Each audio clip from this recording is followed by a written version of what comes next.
Let's talk about hiring for illustrators. Okay. So, what's the process like? Yeah. I think most importantly is understanding the role you're applying for.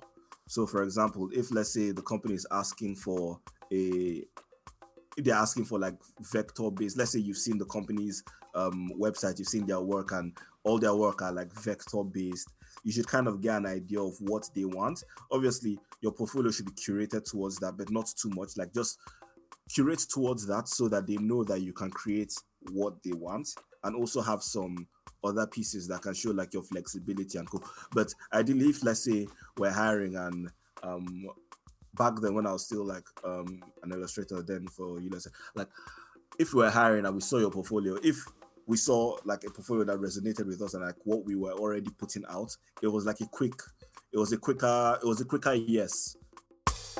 Hello everyone, I'm Joshua David Tarafa, most known as WoshDraws or Tarfism, and you are listening to the Designstration podcast with Ufot Ubon.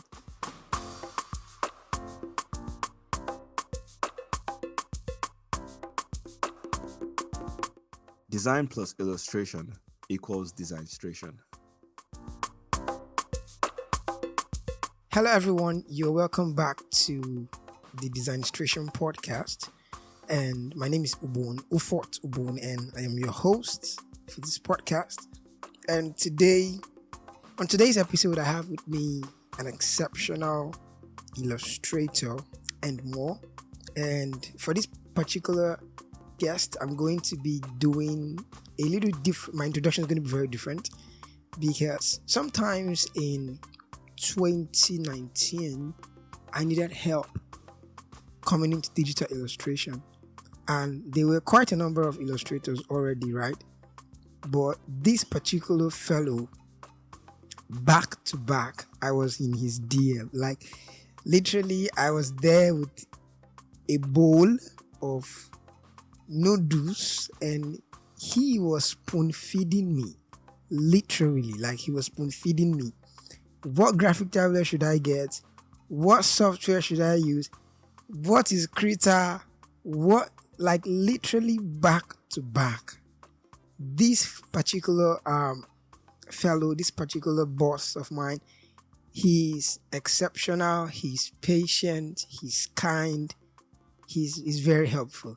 It's no other person than the incredible Joshua David, popularly known as WoshDraws. Actually, he has rebranded and he's going to tell us why he rebranded, but popularly is known as WoshDraws. Boss, shout out to you. Shout out to you.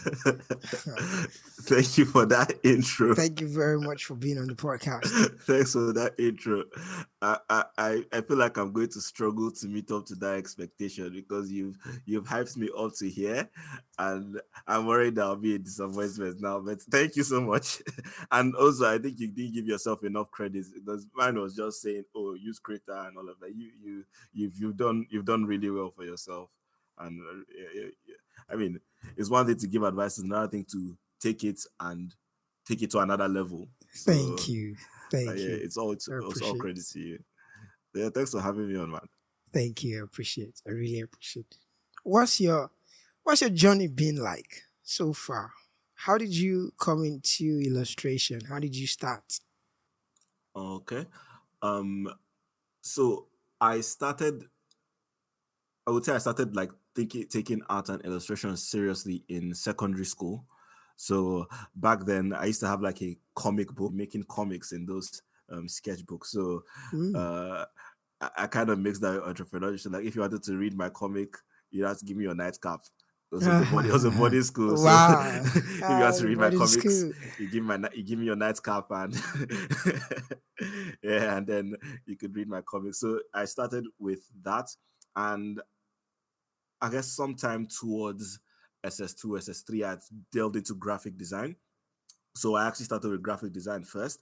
And then a friend of mine back then was like, "Oh, it'd be really cool if you could make these your drawings digital." And I was like, huh, digital art? How does that even work? Because like obviously you'd see comics, but at that time I was still stuck with the idea that people would draw it by hand, and then I didn't know how they would do it. Like I still had that idea of they would scan the images to make them Mm. digital. So it was then I now looked into how people did that. I first landed on Draw with Jazza. So Mm-hmm. I think my first digital art was actually done with like red color pencil and then with ink. And then I scanned it. Mm. Since I was already familiar with graphic design, I would scan it. There's in Photoshop, there's a way that you'd filter an image that Yeah. all the red and blues would fade out and it would just be black. So I would do that and then color the art using like the fill tool and stuff like that. And then, like most Nigerian illustrators, I landed on Duro and Dukes. Yeah. Yeah. I landed on Duro and Dukes. Yeah. So Dukes, I came about. I found him around the same time. So Duro, I found him through Davido's cover art Skelewu. So that the caricature. So I had backtracked and found him, and then I was following his illustrations back then, the Born and Belly illustrations, and then you know how you'd follow up. The second was Dukes. Dukes, I found him through a cover art as well. So that was for Bonner Boy's Shock Norris. So that's how I found both of them. I was like, oh, people actually do this in this country. And then I think the person that finally gave me the push, actually two people. The first was Momu Illustrator. He's someone who, for me, I was in his DMs asking him like, Wow. oh, how do you do this? How do you do Mm-hmm. that? How do you get your line arts to be straight? How do you get your line art to be that? And um, the person who then recommended me my first tablet was my cousin Tarhel. He does 3D modeling. So I came across and like, oh, you actually do this thing. I was like, yeah, this is what you use. Use a Wacom. So and then it was through him that I now got the idea to get my first Wacom tab. And first Wacom tab started illustrations as a different page, and then sometime in 2018 Mm-hmm. I started as WoshDraws, and that's how I started. That's inspiring. Really inspiring. Your journey, coming from graphic design, you know. I also actually did not know digital illustration was a thing until I actually saw Art Nerd's work. I didn't know digital illustration was a thing. Of course, I had read books like my book of Bible stories. I had seen those paintings on those books. Where it just never crossed my mind that this thing can be done digitally, right? It was the paper and pencil, the traditional way that I also knew uh, how to do it at the time. That's how I thought this thing to always done. Your comics are very, very, very inspiring. Like they're very catchy. They're very funny. They A lot of the episodes you release on that comic resonate with a lot of us Nigerians, in our childhood memory. Which leads me to ask, is that really what you also experienced as well, like back to back? uh, that's an interesting question. To experience them, and then some were things that I did experience and then exaggerated. So the things that I experienced, I did them. The things that I didn't experience, but I knew were common, I also tried to find a way to integrate them and Mhm. also kind of exaggerate them. I love them. I love the comics. I love how Yeah, you tell the stories. thank you so much. I love the fact that in as much as we are specifically Nigerians, right? In as much as we are in different states in the country, right? Some are in Kano, others are in the east, the south, and the likes of that. Yet we can all see one particular piece and all of us can relate. Having different background, different upbringings, but it just has a way, the storyline just has a way of unifying us together. Like, how would this guy know this? Because this was what I went through. And the other lady would say, how would Josh know this? Because this is what I went through. The story just sort of unifies it and it really just makes me feel like maybe the African parents indeed are all the same because talking about one of the illustration you did was when I think the mom sent your main character to go find her phone and he was lost inside her bag. You drew it where inside her bag was like maybe a space, something of that nature, and he couldn't find the phone. And she was like, "I would go and check now, and I would see the phone." And now she went and she sees the phone. It's something that almost every Nigerian has actually experienced. So it's beautiful to see that your comics can unify us and just say this is so true. Like there's no way this is just literally true. It's really beautiful. It's really beautiful. Do you currently work as an illustrator Are you employed or you are an independent illustrator? Yes and no. So I was independent and then I got employed and then I transitioned. So I don't work. So for illustration, I work for myself in illustration. Since have a private company that I do, Okay. like, I still try to keep my commissions going and just to separate like WoshDraws from me, or rather tarfism now, since it's no longer WoshDraws. So I still do like illustration jobs and design jobs and all the likes, but I do that on a personal level. Meanwhile, my day to day, I work as a product manager with software. Oh, So I see. it's I'm always working.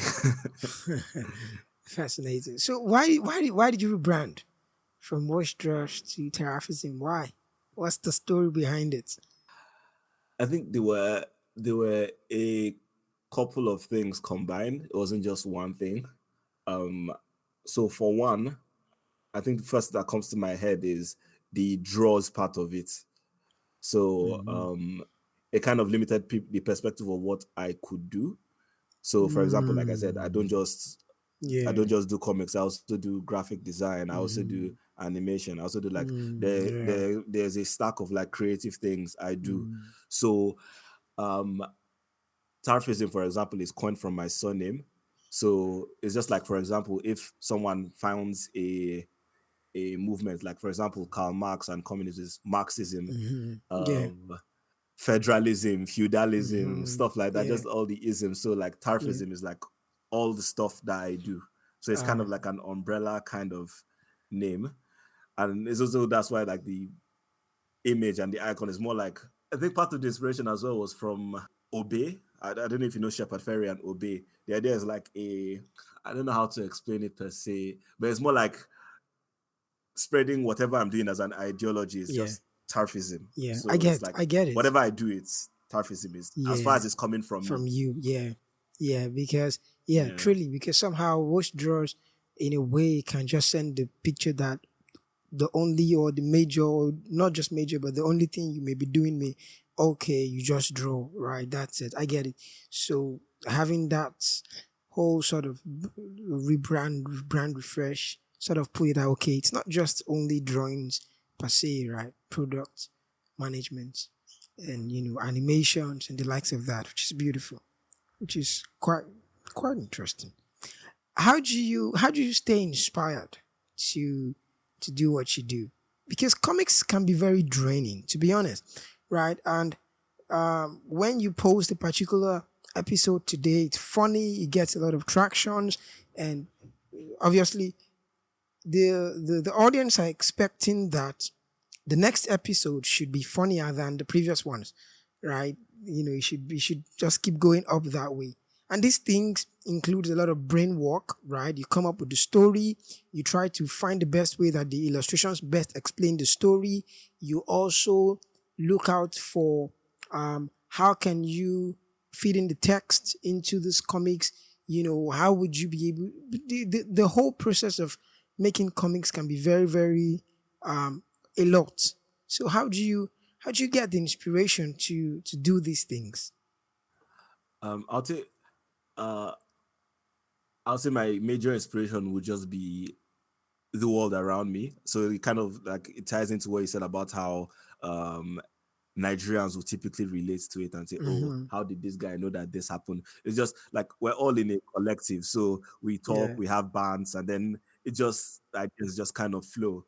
So, for example, I was doing like when the new year was crossing over, I was talking to a friend of mine who's a designer, and we're just talking of like, okay, how wild things can get, of how like just like we're just talking about things in general, Mm-hmm. and wait, first, sorry, just to backtrack. We're talking about how beggars can't be choosers and how people like they need your help, and then Oh like they're yeah. still trying to choose. So I now Uh-huh. made an example of how if let's say you are begging on the street and then someone gives you 500 and then you take it and you're like, do you have mint?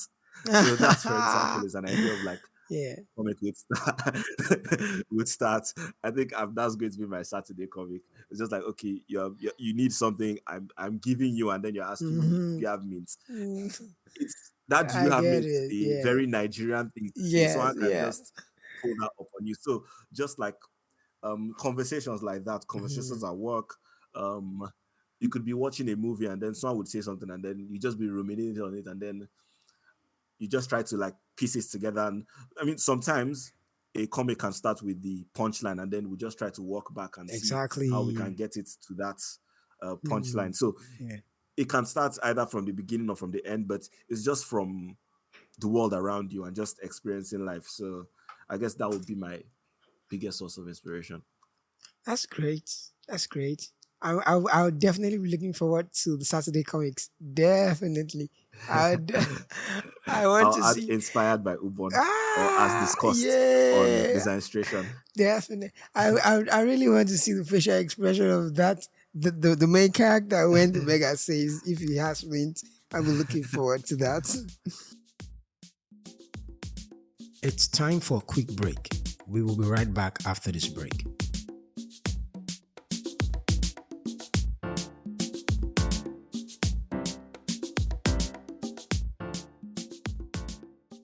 Hey there, podcast listeners. I've got some exciting news for all the amazing women tuning in today. Do you desire to work in the UI UX industry, but you don't know how to go about it? Well, I'm here to tell you about the Design Ha Future International Women's Day Masterclass, brought to you by Pexels School of Design. It's a fantastic opportunity for women worldwide who aspire to dive into the dynamic world of UI UX. They've partnered with seasoned designers and techies in the industry to offer a free 1-week masterclass. This isn't just any program, it's a chance to empower women from diverse backgrounds.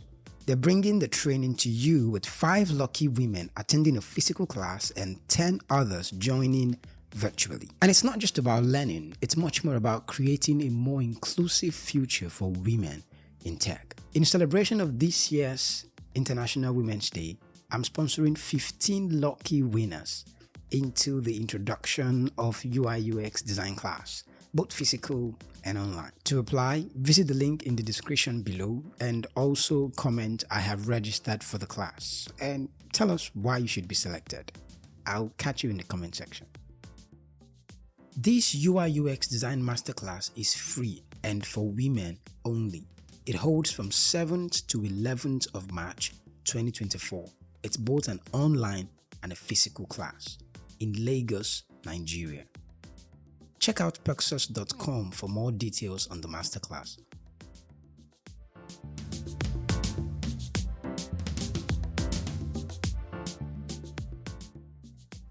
You're welcome back to the conversation. Do you watch anime? I love to ask this question. Do you watch anime? Yes, I do. You do? I mean, I don't watch as much as I used to, but like, Mhm. yeah, I love anime. I used to watch a lot. Mm. I finished Naruto from Naruto number 1 to end of Shippuden about 3-4 times now.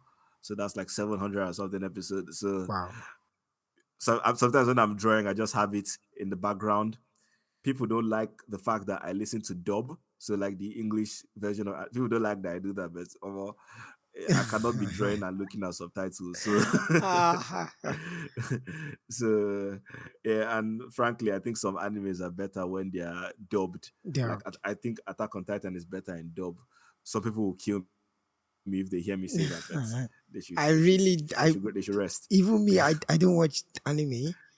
There's no particular, no reason in Ah, particular. No reason in particular. I just don't watch. I don't. I've never. I I asked Sash on the podcast if watching Avatar: The Last Airbender would be considered anime, and he says no because it wasn't produced from a Japanese company. um, That anything that was not any ah, animation that's not produced from a Japanese company would not be considered anime.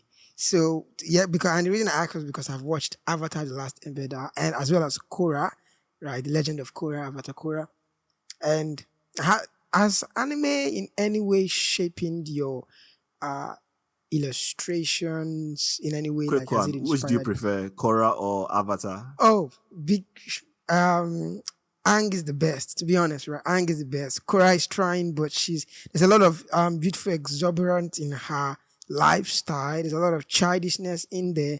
And yes, she can be very annoying, and it's not even a comparison.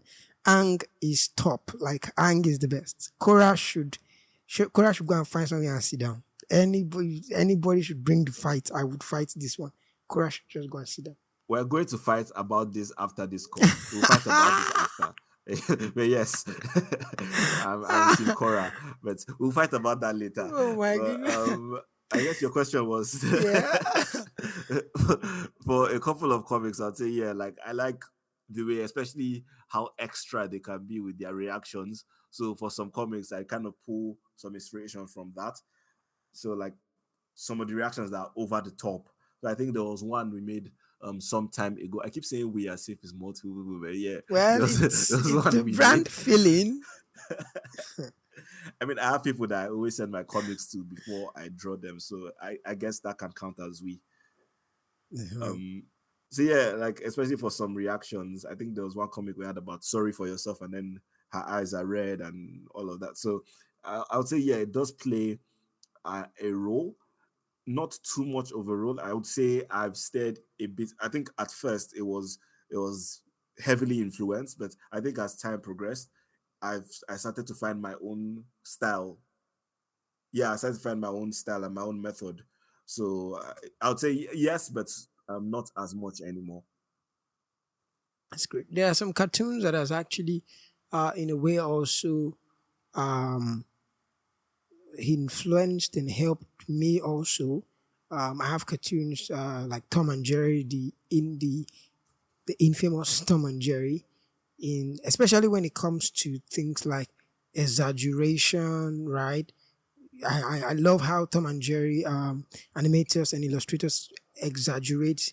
Let's say I forgot who is who. Okay, Thomas is the cat. Yes, Jerry is the Yeah. mouse. Okay, when Jerry when Jerry sees Thomas coming for him, and he just shouts and the eyeballs go big. Those exaggerations, I love those ones as well. I love Tom and Jerry, and I also love Disney cartoons. The way their character look, that even the ladies are also drawn in a way that the female characters Mm, are drawn in a way that they are very tall, steely. I like that.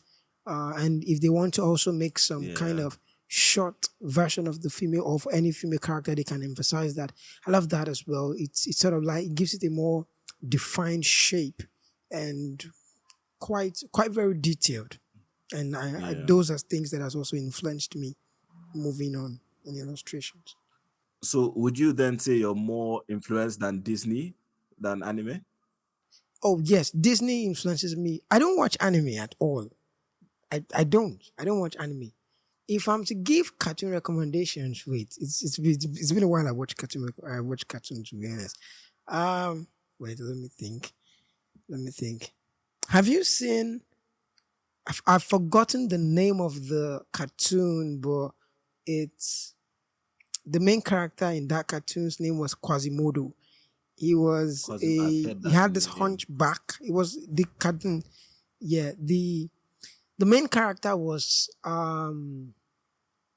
this guy who has like a hunchback, and he has a face like a Hunchback monster of kind of Notre face. Dame. The storyline was good. Hunchback of Notre Dame. That's it. That's the name. That's the name. That's the one. With the gypsy girl. Yes, that's the one. That's Yeah. the one. I love that Yeah. cartoon. That It's quite yeah, that was old. really good. Yeah, I like Yeah. that one. Yeah, I like it. Doctor Strange, the cartoon itself, like the cartoon Doctor Strange, the animation. It's old. This is old as well. Doctor Strange, the animation Mm. itself. That was another remarkable one that I really love. Um, One other cartoon that I know influenced me a lot. In fact, I don't even know why I didn't mention this one at first. It was Justice League. Justice League cartoon Oh. itself. I love the way that animation also was made. Yeah, Yeah. that's quite a DC number always of it. kills with the If I'm to animation. start watching anime, oh DC does a lot. DC, and it's quite hard to Yeah. choose. The animations are It's always quite good. hard to choose. For Marvel, I would give Marvel to I would give to comics, right? The books. I would leave that for Marvel for the books. If we're Mm. talking about the books, what comic Mm. book should I look? I would definitely say Marvel, not DC. Like go for the Okay. Spider-Man, like you would see the graphics, you would see details. Go for the Batman, you would see the graphics. When it comes to the animation, I would think I would lean towards DC. Anyways, Marvel still have good animations too. These guys are exceptional. I think it's hard to pick. It's hard to pick. It's hard to pick. Yeah. It's really hard to Yeah, pick. it's definitely a challenge, but yeah, I really love DC's animated universe. What was the story all about? I'm trying to remember if I've seen it. So you know, like how Marvel has like the Marvel Cinematic Universe, starting with Iron Man, then all the Marvel movies. So DC for their animations, they actually have like an animated universe, and compared to their movies, like it just puts their movies to shame. So I think I'll send a link to one. I think there was one that was like where Superman was. You know, Superman is typically associated with America, but there was one where Superman was like Russian or something, or he was communist, and it was very Wow. interesting. I'm trying to find the name. Red Sun, Superman Red Sun. Superman Red Son. Yeah, it was a really good one. I'll check that out. If I'm to start watching anime, where do you think I should start from? All right. So first, I would say what you should not start with is Naruto. Don't start with Naruto. Don't start with Bleach. Naruto. Those are too long, Okay. and anybody that recommends that to you as your first anime, they don't like you. It's a really good one, but as a first show, um, I think it will depend on the type of person you are. If you like action and you don't mind gore, I would recommend on Titan since it's almost over. It's short and it's sweet. Demon Slayer, but I would hesitate from Demon Slayer because the graphics are really good, and if Demon Slayer is what you set your bar with, other animes would Hmm, disappoint. So I think I'll just say Attack on Titan as a good first anime. that's great. Although it also sets expectations high, but I think it's fair enough. So basically, you're trying to say the whole anime saga, like it's like the whole thing with anime is that the they don't have consistency. Like, is that it? Like, they raise the bar really high for this particular one, then the next production is like, meh. Yeah, I would say like imagine the first movie you ever watch in your life is Endgame. Okay, yeah. Let's say Endgame was the first movie you ever watched, the first superhero movie, or let's say all the Endgame and all the movies that led up to Endgame, those are the first movies you ever watched. Imagine watching all those and just watching like some regular, I don't know which movie to drag, but let's say you go and watch Aquaman after that, and Okay, every yeah. other superhero movies like Aquaman, your expectations would have been sky high, and then everything after would just be meh. I get it. I get it. If it wasn't for design and illustration, what would you be doing? If you weren't into design and illustrations, I what mean, would you be doing? I think I'm kind of already doing that as my 9 to 5. So I work in product management. So I would say either I would be a product manager as I am now, or I Okay. would be a management consultant. More likely a management consultant than a product manager because, like, when I studied business in university, so when you're in that business space, the you probably be thinking of is investment banking, management consulting, Mm-hmm. this kind of jobs. But obviously, in Nigeria, it's not as if, like how many investment banks are there. But yeah, most likely management consulting or Yeah. yeah, Yeah. something strategy related. I think that would have been um my choice of work. Let's talk about AI Okay. and as related to illustrations, specifically illustrations. Okay. Right. When NFT came out, right? Let me drop like a backlog story. When NFT, well, maybe not when it came out, but when it was on trend, just when NFT was on steroids, right? It was everywhere, all over the Yeah, place. when they were Digital, popping. exactly when it was popping. Digital illustrators were being sought out for, to work on 1,000 traits and the likes of that. I got gigs even during that period. I'm glad.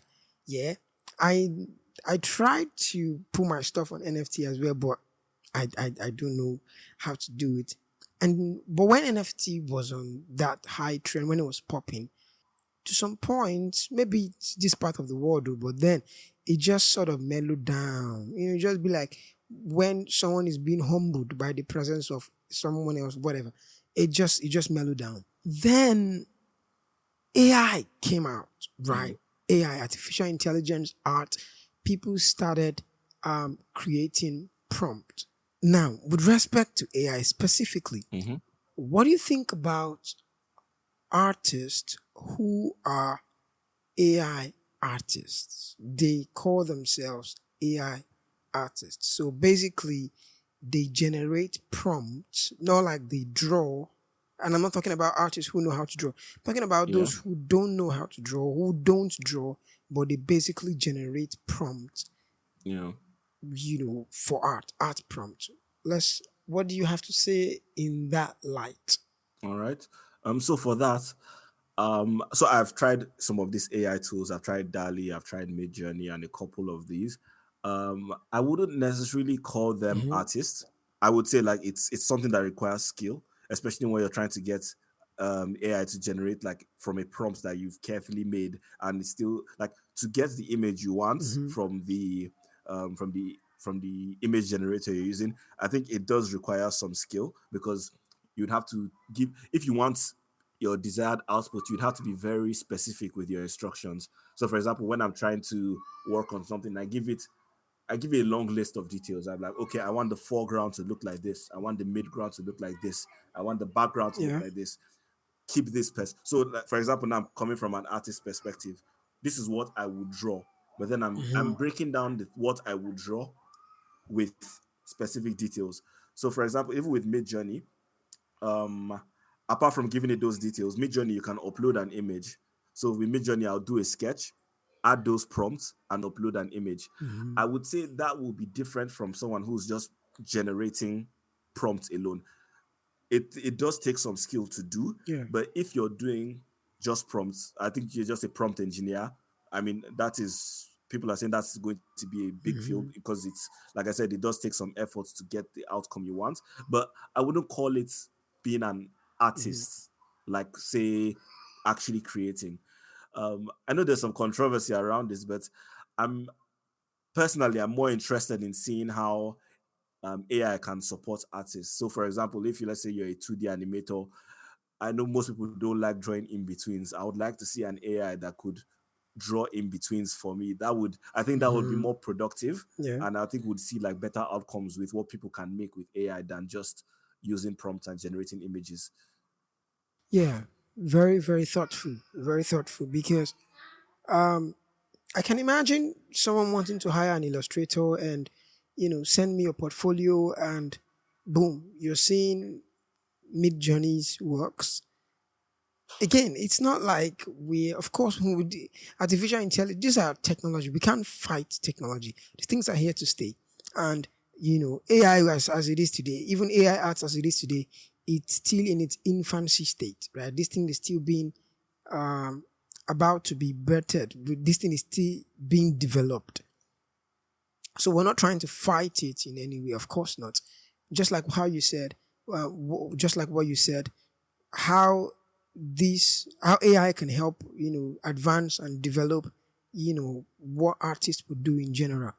But then it's going to be quite ridiculous, to be honest, to submit a portfolio or to see a portfolio while hiring for illustrators and you see a whole bunch of AI arts that were just Just generated AI through art. prompts.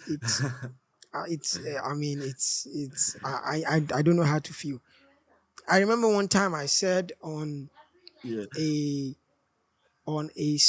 Twitter space when I was asked when a conversation like this arose. I said, you know what? I would actually, support the motion that the illustrator should be hired just so we can fire the person that same evening. Because why do that? Why go in that direction? Can be very stressful. When you were growing up as a kid, did you have family members who supported you into illustrations, like people who encouraged you to draw, not necessarily illustrations now, but just, drawing in general? Yeah, to draw, I would say my family was generally supportive. So like my brother could draw, my dad could draw. So like Wow. even from a young age, like after school, after I've done homework, then like I think I will try and find a picture of that. But I know I have a picture of like from 2001. I was drawing boju boju with my dad, so it was like these very Ah, very weird looking stick figures. So like I've always had that. There's always been that support for me. Fortunately, yeah. I know that not everybody has that, but for me, like my parents were very supportive of that. My brother could draw.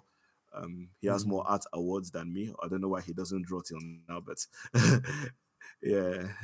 That's interesting. That's really interesting because it's not something that's quite common, to be honest, in the Yeah. Nigerian space specifically. Yeah. It's But I that's very wonder why. interesting. I think during the days of our parents, uh, specifically, it didn't look like it was that big of a deal. It didn't look like it was a fit. Maybe the field weren't looking appealing. Mm-hmm. Again, I would limit it to the Nigerian demographic again, right? Maybe artists, then it was either you're a lawyer, they wanted you to study law, to be a doctor, something like that. But now you say you want to be an artist. I mean, where does that happen? So I think that was probably, maybe it could be a contributing factor as to why they didn't, you know, almost Yeah. they didn't give that much I imagine things were also not attention to it. as, I guess back then they couldn't have seen a career path as Exactly. how they would see it now. So like based on Yeah. like the internet and everything evolving. So I mean understandable, but yeah. Yeah. At what point did you realize that illustrations could pay the bill? Uh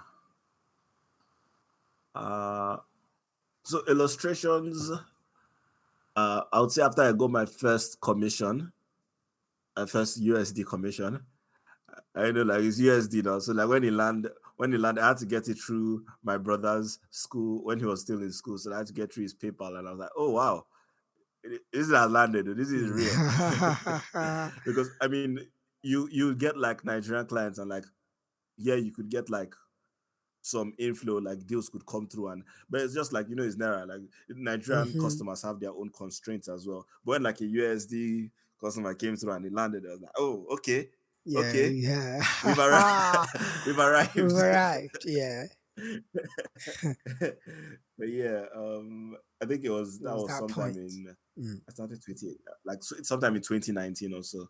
So it was around that time. I think that was also a cover art commission. And when Mm. that came to, I was like, okay, not only is this valuable here, it's also valuable everywhere, Yeah. and people would pay substantially for you to do stuff like that for them. So it was like it was really validating at the time.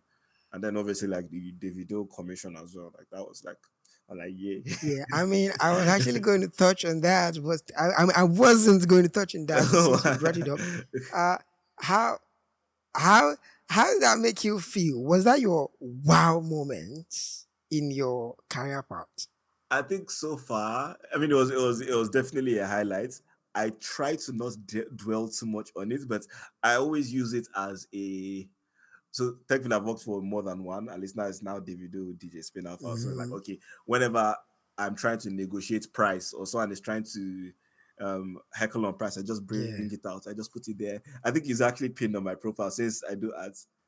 I just, Yeah. no, I never say, I just say, I, oh, here I are my did I did that clients for that I've Davido. worked I with, and did then that. they see David, they're Yeah. like, okay, there's a so it kind of eases the conversation in terms of like people's willingness to pay and price sensitivity and all that. So I think it's very helpful if everybody has like one Mm. of those Yeah. in their It's good. portfolio. At least then it's just like okay, the kind of work I do is even like by people at that level, they see the value. True. So like it's not a question anymore. That's true. That's true. I agree. Let's talk about hiring for illustrators. Okay. So what's the process like? If someone is wanting to get a job, what are the basic things as illustrator specifically? If they are trying to get a job, what are the basic things they should put in place? And I know you've been a very big process of a very big part of the process of hiring illustrators before, right? What's the very basic thing? What are the key factors that illustrators should have in place? Why you know wanting to get a job as an illustrator? Yeah. I think most importantly is understanding the role you're applying for. So for example, if let's say the company is asking for a if they're asking for like vector based, let's say you've seen the company's website, you've seen their work, and all their work are like vector based, you should kind of get an idea of what they want. Obviously, your portfolio should be curated towards that, but not too much. Like just curate towards that so that they know that you can create what they want, and also have some other pieces that can show like your flexibility and cool. But ideally, if let's say we're hiring and back then when I was still like an illustrator then for uLesson, like if we were hiring and we saw your portfolio, if we saw like a portfolio that resonated with us and like what we were already putting out, it was like a quick, Yeah. it was a quicker yes towards the next stage. So it's like, okay, we Mm-hmm. see your work, we see you've done character rigs, we've seen that you've done scenes, we've seen that you've done assets and different types of illustrations. We already have a sense. We know that okay, by the time we bring this person in, even though they might have to adapt in one or two ways, the overall Yeah. structure that would support them to succeed in that Yeah. role is already there. So the next stage then would then Mm-hmm. be assessment. Um, no, I don't think many people like the idea of doing assessment because people see it as doing free work. But I think the assessment is just for you to, like, they've seen your portfolio now, they think you can do it. They're like, okay, you can do it. But the thing is, if let's say you're coming in through a recruiter, or you're coming in like you just applied blindly and like nobody knows your social media, like, ideally people would apply through their resume and Okay. portfolio. You still don't have that Mm-hmm. you don't have that social proof. I wouldn't say social proof, but like we've seen that you could do it to your portfolio. But if we gave you to do it, can you do it? If you then do it in the assessment, it kind of just convinces whoever is hiring you that okay, this person can do what they said they could do in their portfolio. They can do it within the time that you gave them to do it, and they can do it in, because obviously when you're giving an assessment, you have like your requirements. You say, oh, make these things separated, make this that. Once they complete that, it kind of it it helps resolve all doubts, because hiring is an expensive process. Like if you hire Mm. somebody and the person doesn't turn out to be a good hire, that is a bad experience for you, the person that hired them, the company, the person that's hired, and it's a bad Mm. experience all around. So people would rather go into, like, by the time they're sending you an offer to sign to say okay, join our team, people would like it to be like a no-brainer. Like, okay, we're hiring this guy, and by the time they start on Monday, they will hit the ground running. So I would Mm-hmm. say portfolio, and if you have an assessment, just try your best with that assessment. And obviously in the interview, just like show up on time. Like if you get there, just like please show up on time. What are some questions to expect to be asked during interview for illustrators? So let's say during the first interview, when they've seen your portfolio before the assessment, I guess a question that would be on people's mind is, what tools do you use? So that would also help the employer understand whether like there's already a sync. So for example, if you tell me you use Photoshop and Illustrator, we're like, okay, Okay. we use Photoshop and Illustrator, perfect. Even if you don't use Photoshop and Illustrator, if you use, let's say, Clip Studio, then we kind of already know that we know that by the time you join, it's not going to be a different transition. So I mean, it's the same thing with like if you're hiring animators. If somebody says they use After Effects and you're hiring people that Yeah. use Toon Boom Harmony or Moho, it's kind of like a clash in like True. the time that it will get you to get up and running in that role. So they'll just want to know that. I mean, for illustrations, it's more straightforward because it's either all the tools can give the same outcome, but I guess the main difference for illustrations would be whether you are doing Mm. raster based, so like Photoshop, Clip Studio, or you're doing vector based like Adobe Illustrator and stuff like that. Yeah. So for some people, they would really only want vector based I see. Yeah. illustrators, while some they could have both, while some they could. So yeah, it's like I said, when doing your portfolio and understanding what the company is looking for, just curate towards that. Yeah. It's great. Do you think illustrators who are actually just starting out, or they've gained some years of experience, not just starting out, but uh, do you think it's better to freelance first, or to you know go work with a startup or get hired? It's a bit of a tricky one. I mean, so for me, I obviously started independent before I started working. Um, I would say if you can get a bit of both. So like working with a company, companies, they have their deadlines. You get to work Yes. with large teams. So I think working for a company is like, okay, I got to experience the full breadth of stakeholder management. So like, if you're working alone and you're working with a client, it's just you and your clients. But when you're working in a Hmm. company, so for example, when I was working there, I was like, okay, this is what the script writer wants. This is what the animator Exactly. wants. This is what the operations manager wants. This is what the creative lead wants. And it's like, okay, the scriptwriter would write something and they'll tell you to illustrate it this way, they want it this way. And then by the time you hand it over to the animator was like, what the hell is this, man? Do you expect me to move? Yeah. Like, how do you expect me to move these 18 moving parts of this rig you've given Yeah. me? That kind of thing. So it's like, but it's trying to, so for illustration now, especially if you're doing for animation, you're the bridge between the scriptwriter and the animator. So by the time you receive a script and you see it, Hmm. I think it's best for you to just meet the animator and be like, see, is this going to work? Is this going to work? And also letting the scriptwriter know that, okay, you've drawn, you've written a script with 18 children dancing under the Hmm. rain. Let's be real here. I'm not drawing 18 children rigs for you. Yeah. Just like tone it down, man. Yeah. And then you can now say, okay, let's reach a compromise and do two. At least that way the production Hmm. line keeps going in that Yeah. sense. So that's like the difference between like working for a company. Working independently, it also has its own benefits. So Hmm. like I think back in the day I was doing like comics every week. I think it helps build that self accountability. So by the time I got into like working for a company, I was like, okay, they need this amount of scripts done in 1 week. I'm like, oh, okay, like you kind of have that idea of personal responsibility already going Yeah. for you, and I would say the freedom as well. The freedom as well. Yeah. The So freedom I mean, when you're freelancing, if you don't want to work that day, can you just not sit it work out. and nothing will Yeah. happen to you. I Hmm. mean, just like poverty will be knocking at your door if you're not careful. But like, Yeah. but you have that flexibility. Yeah.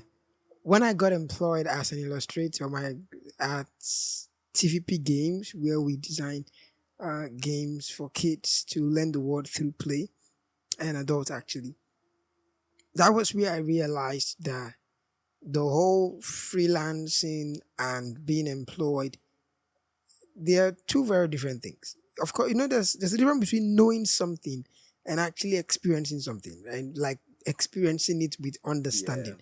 That's when I realized the right yeah, stakeholders has something very different. Deadlines, you have to meet deadlines, and this is, and sometimes you get some suggestions that makes you think makes you think how did this person just think about that, right? For instance, now someone can, yeah. just like what you said, draw 18 children dancing on that, and you be like, how can you even think that? Do you I know mean, in their and you're wanting defense, this in how many days? Like 2 days. yeah, I mean, in their defense, they are trying to be creative as well. They're like, okay, if you could do 18 within that time, it would be mad, but timelines. Timeline, right? So it's really real. How are you able to adapt to the new system of being employed, right? Coming from someone who has been an independent illustrator, who had the freedom of time, you were your own boss. Basically, you were the one, giving out deadlines. So how now being employed, how were you able to balance and adapt to the new system? I would say for me, it was actually quite easy. So, because at that time, I think thankfully I still have my journals from back then. I used to time box my time. So my day would typically start around like 8 o'clock, 9 o'clock in the morning. And then from that time to like 11 o'clock, I would be doing like Hmm. comics for the day, like comics for that will be, I'll be trying to create comics around that time. Then from around like from 11 to 11:30, I would Yeah. have like a break, like get breakfast. 11:30 to 1 o'clock to 12 o'clock, I would be I would be like trying to read a book or something. Then from 12 to 5, commissions. 5 to 6, another break. Then 6 to 9, I'll still be doing some work. So I would say I was working longer hours then, because I mean, it's like I said, at the end of the day, when it's your own thing, it's your thing. So if something goes wrong, it is you that will feel it. When it was now time to like work for a company, it was quite like at that changing at that time was easy. It was like okay, they're like okay. I think also understanding the company you're working for is also important. So by the time I joined uLesson at the time, I think I had a talk with like one of the animators who was like, okay, yeah, this is a startup. Like, yes, it's creative, but like it's a startup and we need to move fast and we need I was like, oh, okay, you guys, no problem. No problem. I mean, I was kind of already so it was like for me, it was just like, okay, I'll just carry that same thing and move it across. And obviously, I think I actually started doing less hours Yeah. because like, okay, like I had some time to rest. Now, in terms of advantages, I would say, in terms of adapting, I would say getting to work with other illustrators, which is something you will not really get when you're working independently or freelance. I think that's one of the major advantages because I would say within the first 6 months there, at that time I was working with Olamide Agumbiade, like, and I'm sure you know Yeah. Olamide. Yeah, I was working with Olamide. I was working with Jeffrey Oyem, a couple of really good Chukudi as well. Chukudi, they're really good guys. So by the time by the time I did like 6 months at first working with these guys, my hand was strong Ah, ha, because ha, ha, you're ha, drawing ha. something. Yeah. Some would just be walking by, they're like this guy, and then some like, oh, what if you did this, or what if you did that, that kind of thing. So like, let's say if I'm working on a character, I'll just walk by Jeff. I'm like, oh, I'm working on this character. What do you think? Or like, how would you have done this character? And then he'll be like, oh, he'll just be drawing his own thing, and I'll be like, aha, I'm stealing that. Yeah. Ha, ha. So when you're working with other people, you can walk around. You can, it's like watching a speed paint. If you're watching Yeah. a speed paint, you get to see how people do it. But this case, working with people is like watching them do it live and being able to ask Yeah. them. I'll be like, okay, why have you chosen this layer filter for your this? Like, oh, I did this so that it would make this character pop this way.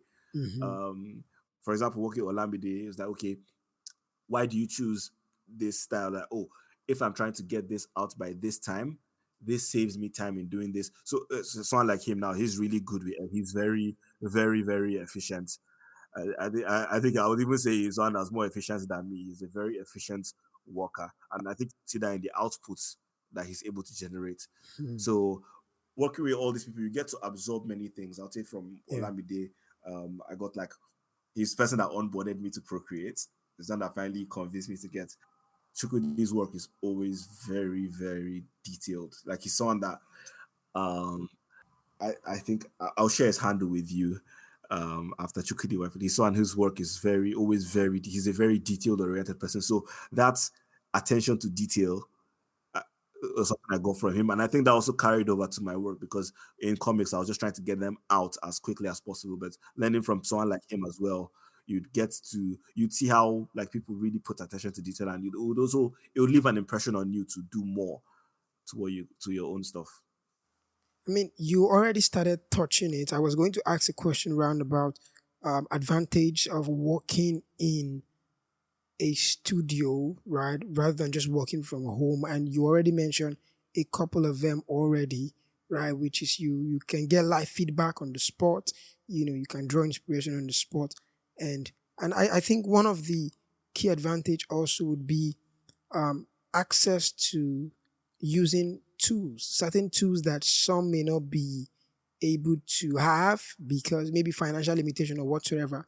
But I think some certain studios would provide certain tools for you. Am I correct on that? Uh, yeah, yeah. I mean, so thankfully for me at the time, I already had like a display tablet, so it was just like a. But I mean, if let's say I was still using my Wacom then, and I came and okay, I was working on like a display tablet, that would be a huge jump. Um, I would say an advantage, like you said, in terms of tools, was like the computers. Like normally I'm working for my Mhm. laptop, but now I'm working on from like a desktop specially made for illustrators and animators with like 32 gig RAM. I was like, okay, Hmm. nothing is Yeah. going to crash on this. Yeah. Ha, And ha, then ha. also like The brush will not lag. yeah, but I think that will piss you off as well because when you're working on that and then you say you want to work from home and then you open your laptop, your laptop might have been fine for like 5 years, but once you've worked on like 32 gig RAM or something or 64 gig RAM and you go back to your laptop, all of a sudden you'll be like, why is this brush so slow? Like why is it? That's truly great. How do you retain your job as an illustrator? What are some practical things to put in place that can help you? What are some things that I have to do as an illustrator to help me maintain my job? Other than the basic um, thing that I agreed and signed to, what other things can I do to help retain the job I just got as an illustrator? Mm. I like that you touched on the other things. So because like I like to think of it like a bicycle pump. Yeah. So you think of it as like a bicycle pump, but at the end of that bicycle pump is another bicycle pump. When you Mm. bring it together, like when you're pumping down from both sides, there's a lot of pressure. So think of that in between as your job. That the bare minimum at when it is pressed on both sides is for the companies like their ability to pay you. That is like your salary. Can they pay you what you want? Okay, that is that's the general expectations from them. And Mhm. then from you, the general expectation is that you're going to deliver high quality work. And if that is all there is, there's a lot of pressure from both sides still. So if anything goes wrong, if let's say something happens to the company, or if let's say you don't deliver work as you should, it comes to an end. Like it just crashes into itself. Now, if let's say a company is not able to pay like what you'd expect, or like there are other things that a company could do apart from payment. So, for example, let's say they offer you flexibility to work remotely. Let's say they say um, they have like a good culture. Let's say you learn a lot on the job. You see, that reduces the pressure. Let's at that point, Mm. what your benefits are not just payment. You're getting exposure, you're Yeah. getting flexibility, you're learning a lot, you're satisfied with the job. If it's a company that's working on something you're passionate about, you see, all of a sudden, it's not just compensation that matters to you, and then that is how the company could release the pressure on that side. So that's for what a company could do. Mm. On the other side, for you, it's like okay, the general expectation is high quality work. Right.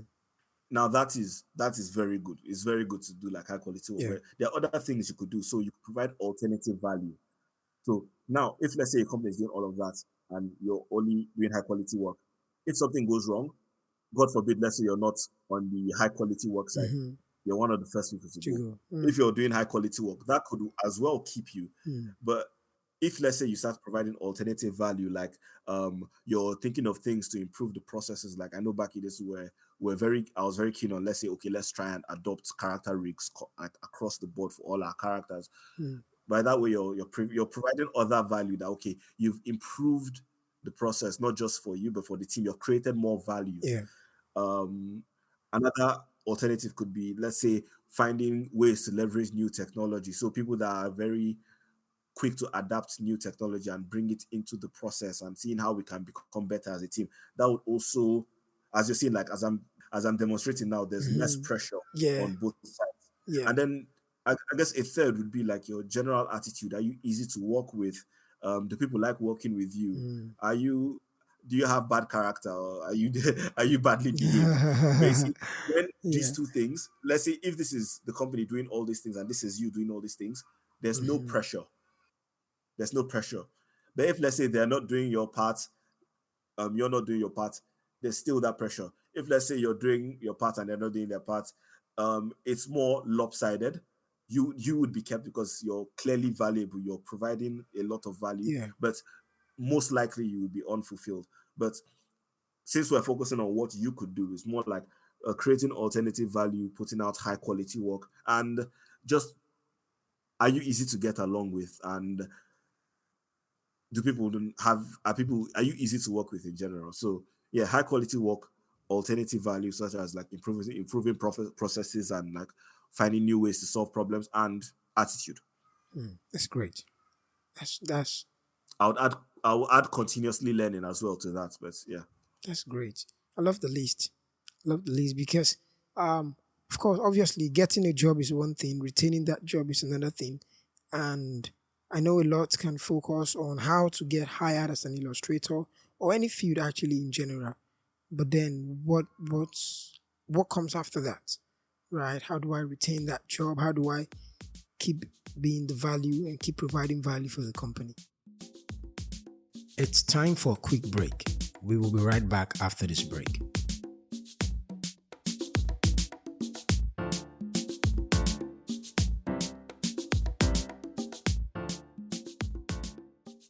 Hey there, podcast listeners. I've got some exciting news for all the amazing women tuning in today. Do you desire to work in the UI UX industry, but you don't know how to go about it? Well, I'm here to tell you about the Design Ha Future International Women's Day Masterclass, brought to you by Pexel's School of Design. It's a fantastic opportunity for women worldwide who aspire to dive into the dynamic world of UI UX. They've partnered with seasoned designers and techies in the industry to offer a free 1-week masterclass. This isn't just any program, it's a chance to empower women from diverse backgrounds. They're bringing the training to you with 5 lucky women attending a physical class and 10 others joining virtually. And it's not just about learning, it's much more about creating a more inclusive future for women in tech. In celebration of this year's International Women's Day, I'm sponsoring 15 lucky winners into the introduction of UI UX design class, both physical and online. To apply, visit the link in the description below and also comment I have registered for the class and tell us why you should be selected. I'll catch you in the comment section. This UI UX design masterclass is free and for women only. It holds from 7th to 11th of March 2024. It's both an online and a physical class in Lagos, Nigeria. Check out pexus.com for more details on the masterclass.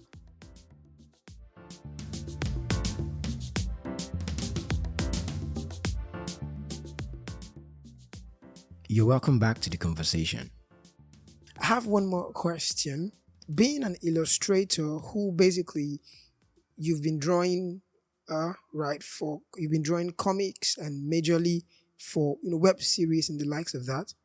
Now, in a way, right, I would want to say maybe pivoting into illustrating for animations. How did you see the balance? Because I believe they're not the same. It's very different, right? You're doing maybe frame by frame illustrations now for animation, right? So how did you balance that? How did you make the switch? So for me, like my conception of animation at the time was, like you said, frame by frame. So like drawing everything. But I guess what really helped was, you know how I mentioned stakeholder management, talking to script writers and understanding, and also talking to Yes. animators. I think that's where communication really played a key part.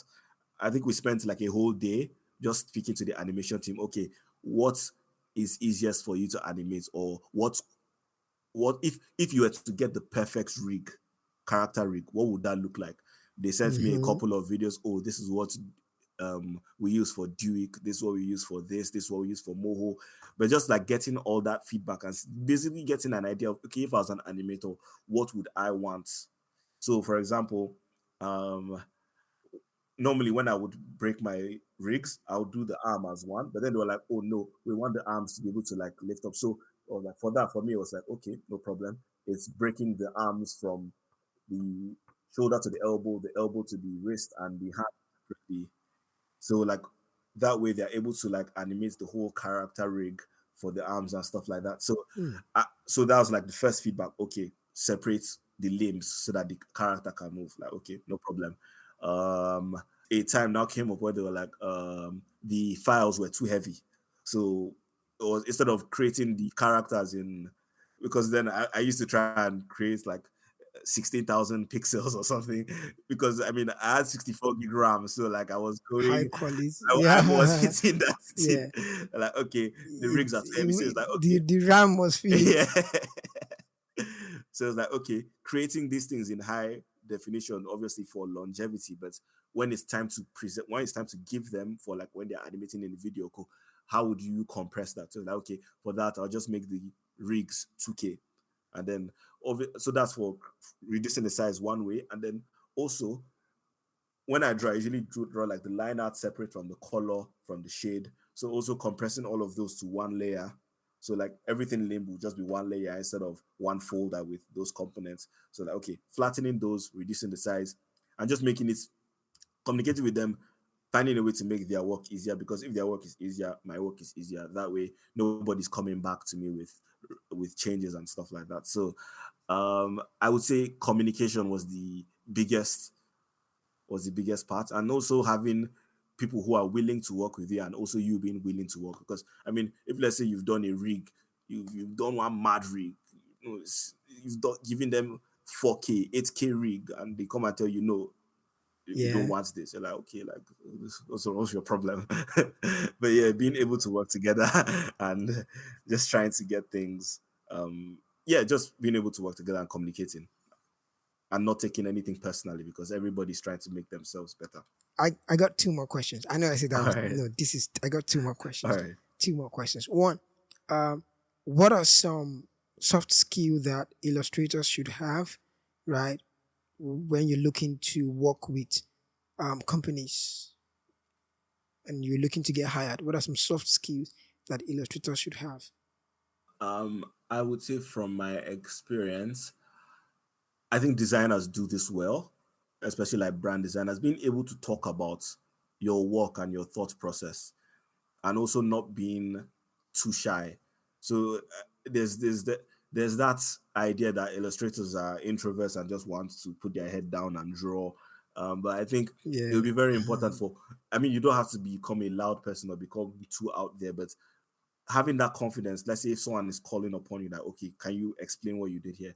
Having that confidence to be able to talk through your work articulately and being able to not shy away from conversations and stuff like that. So I think that would play like a huge difference. So I mean, if you look at the artists in our community that are doing really well, they know how to talk about their work really well as well.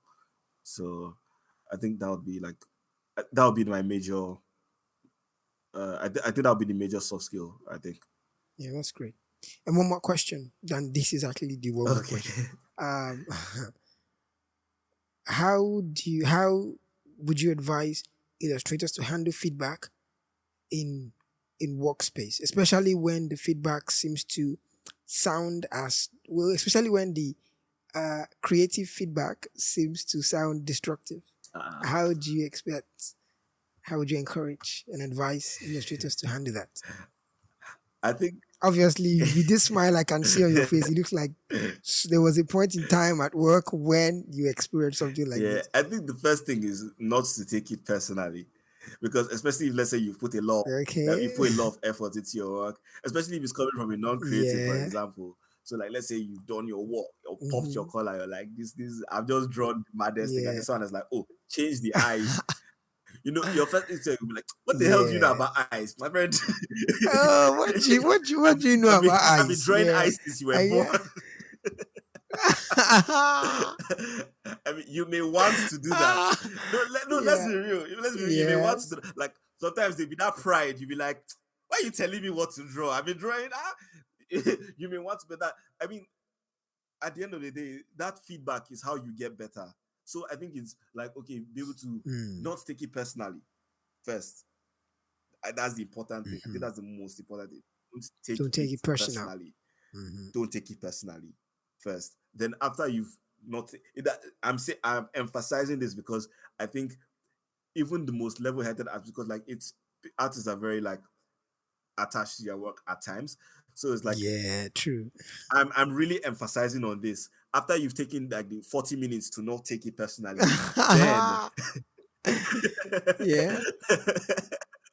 after taking 40 minutes to not take it personally, then you try to understand where they're coming from. So, for example, Mm. the person that tell you about eyes, I mean, even though let's say maybe they're not drawing or something, they have experience.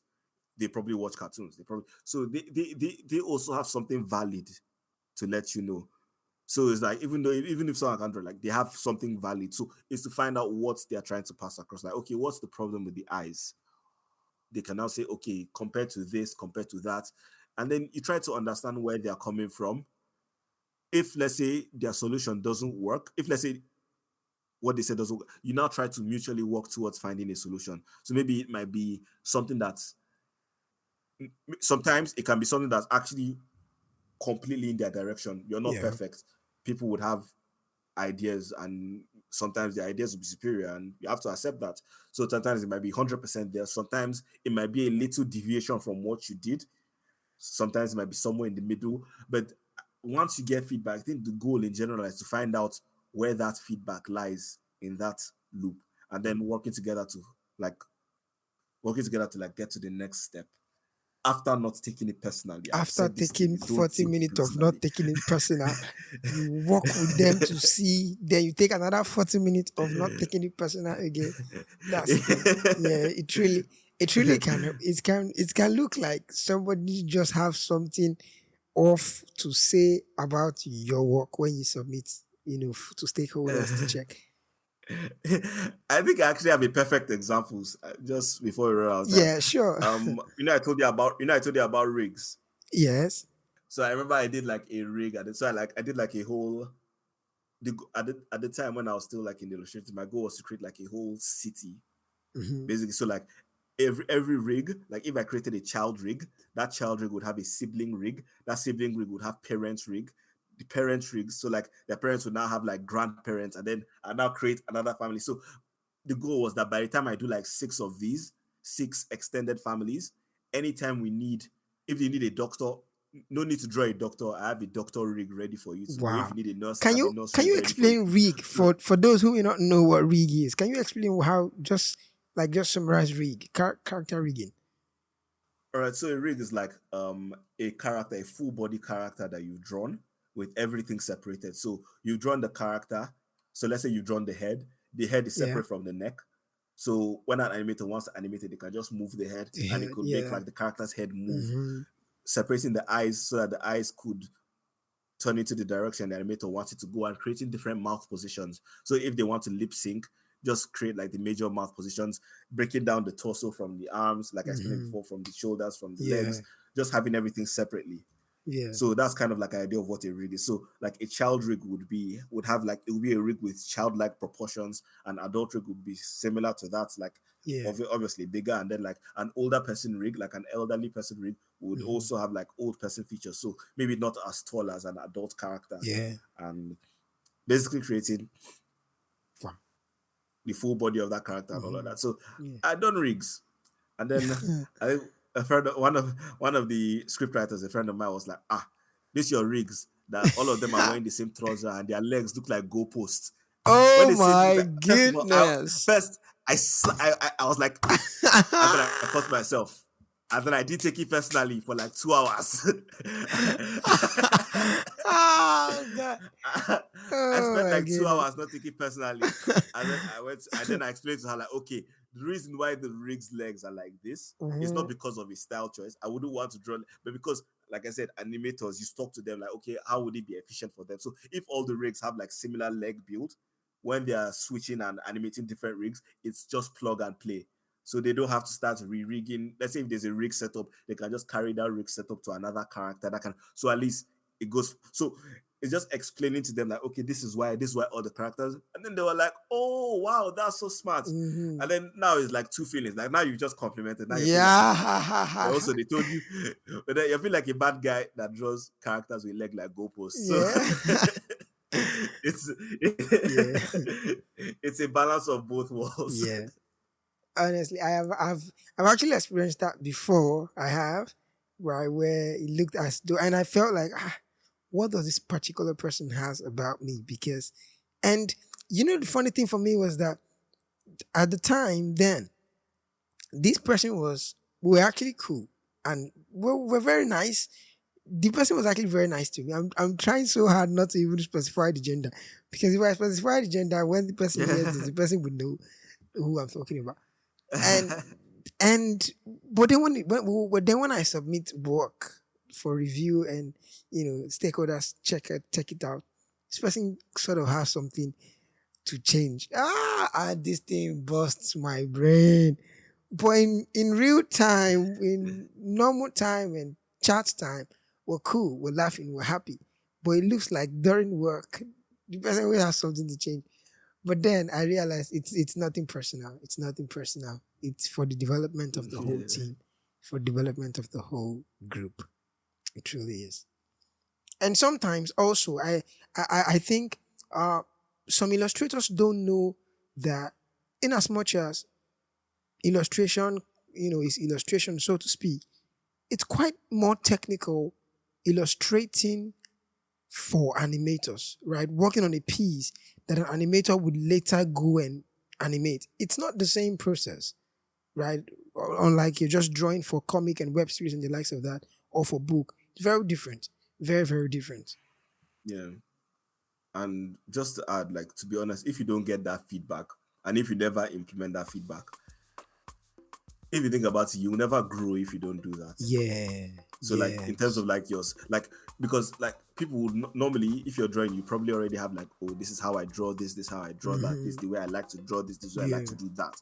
You're already stuck in your ways. So unless you are actively practicing new things, or unless you're getting feedback, you're actually not going to grow. True, very true. And I think if and when illustrators expect these kinds of feedbacks and these kind of things ahead of time, it will help them prepare themselves to always give themselves 40 minutes to not take it personal.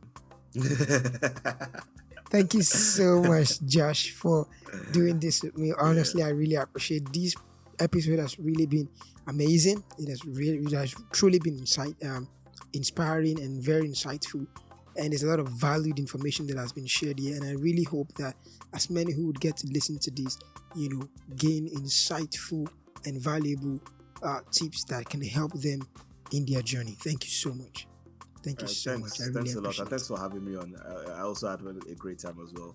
And wishing you all the best. Thank you.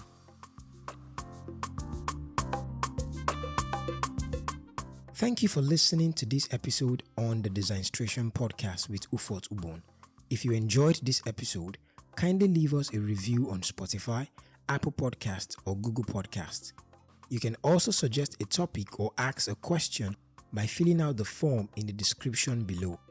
We also appreciate when you share this podcast with friends and other creatives, even as you make plans to join us again next time, as we bring you more insightful conversations like this.